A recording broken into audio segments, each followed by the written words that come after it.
ইনকিলাব মঞ্চের মুখপাত্র শরীফ ওসমান হাদিকে হত্যার ঘটনায় প্রধান অভিযুক্ত ফয়সাল করিম মাসুদকে ভারতে পালাতে সাহায্য করার অভিযোগে গ্রেফতার সঞ্চয়ী চিসিম ও সহযোগী ফয়সাল আদালতে দায় স্বীকার করেছেন। তাদের কারাগারে পাঠানোর নির্দেশ দিয়েছেন আদালত। আরিফুল ইসলামের রিপোর্টে জানাচ্ছেন মাইনুদ্দিন রিপন।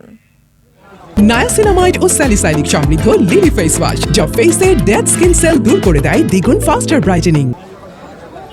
ইনকিলাব মঞ্চের মুখপাত্র শহীদ শরীফ ওসমান হাদি হত্যা মামলার প্রধান আসামির সহযোগী সঞ্জয় চিসিম ও ফয়সালকে বৃহস্পতিবার আদালতে হাজির করা হয়। পরে তারা ঢাকার মেট্রোপলিটন ম্যাজিস্ট্রেট জামশেদ আলমের কাছে ১৬৪ ধারায় স্বীকারোক্তিমূলক জবানবন্দি দেয়।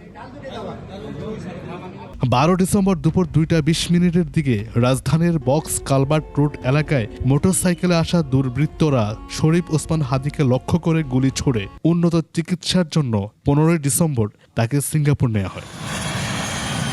সেখানে চিকিৎসাধীন থাকার পর ১৮ ডিসেম্বর মারা যান শরীফ ওসমান হাদি। হাদিকে গুলি করে হত্যার চেষ্টার অভিযোগে গত ১৪ ডিসেম্বর পল্টন থানায় ইনকিলাব মঞ্চের সদস্য সচিব আব্দুল আল জাবের বাদী হয়ে মামলা দায়ের করেন। সে মামলায় গ্রেপ্তার হয় প্রধান অভিযুক্ত মাসুদ করিম ফয়সালের বাবা, মা, স্ত্রী, বান্ধবী ও ২ সহযোগী। হত্যাকাণ্ডে ব্যবহার করা অস্ত্র নরসিংদীর তরুয়া এলাকায় একটি বিল থেকে উদ্ধার করা হয়।